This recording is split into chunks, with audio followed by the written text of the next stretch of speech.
भगवान विष्णु का वाहन बनने से पहले गरुड़ ने देवताओं को चुनौती दी थी, अमृत कलश छीन लिया था और अपनी माँ को नागों की दास्ता से बचाने के लिए मृत्यु तक का जोखिम उठाया था। ये है वो अद्भुत कथा। कश्यप ऋषि की 2 पत्नियां थी, विंता और कद्रु।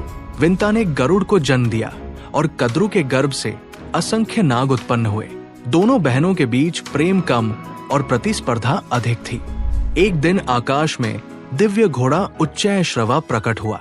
उसकी पूंछ को लेकर दोनों बहनों में विवाद हुआ। विंता बोली, देखो ये पूंछ सफेद है, और कद्रु ने कहा, नहीं ये काली है।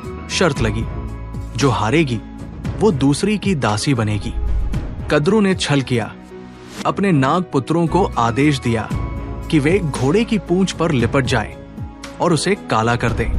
परिणाम स्वरूप विंता हार गई और दास्ता में बंध गई। गरुड़ अपनी माँ को इस अपमान में देखकर तिलमिला उठे। वे नागों के पास पहुंचे और बोले, माँ को मुक्त करो। नाग हंसे और बोले, मुक्ति चाहिए तो स्वर्ग से अमृत कलश ले आओ। गरुड़ ने ये शर्त स्वीकार की।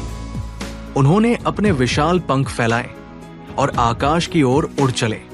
उनकी गति इतनी प्रचंड थी कि देवता कांप उठे। देवराज इंद्र ने वज्र से वार किया। अन्य देवताओं ने उन्हें रोकने का प्रयास किया, लेकिन गरुड़ अडिग रहे। अपने बल से उन्होंने सभी को परास्त किया और अंततः अमृत कलश अपने पंजों में थाम लिया। तभी दिव्य प्रकाश फैलने लगा और स्वयं भगवान विष्णु प्रकट हुए। विष्णु जी ने कहा, हे गरुड़, क्या तुम अमृत पीकर देवताओं को चुनौती देना चाहते हो? गरुड़ ने नतमस्तक होकर उत्तर दिया, प्रभु ये अमृत मेरे लिए नहीं है, मैं इसका एक बूंद भी नहीं पीऊंगा। ये तो मेरी माँ को नागों की दास्ता से मुक्त कराने का मूल्य है। विष्णु जी प्रसन्न हो उठे। त्याग और भक्ति का इससे बड़ा उदाहरण कोई नहीं। विष्णु जी बोले, मैं तुम्हें वरदान देता हूँ, बिना अमृत पिए ही तुम अमर रहोगे और आज से तुम मेरे वाहन बनोगे। जब भी मैं अवतरित होऊंगा तुम मेरे साथ रहोगे। गरुड़ ने भी बदले में कहा, प्रभु मुझे एक वर दीजिए, मेरा चिन्ह सदैव आपके ध्वज पर रहे। तभी से उनका ध्वज गरुड़ ध्वज कहलाने लगा।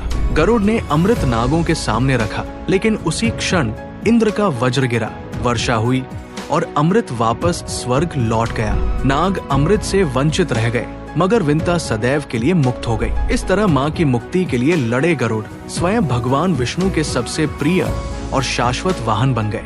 अगर आपको गरुड़ देव और विष्णु भगवान की ये अनसुनी कथा पसंद आई तो इस वीडियो को लाइक और शेयर जरूर करें। कमेंट में जरूर लिखें, जय श्री हरि।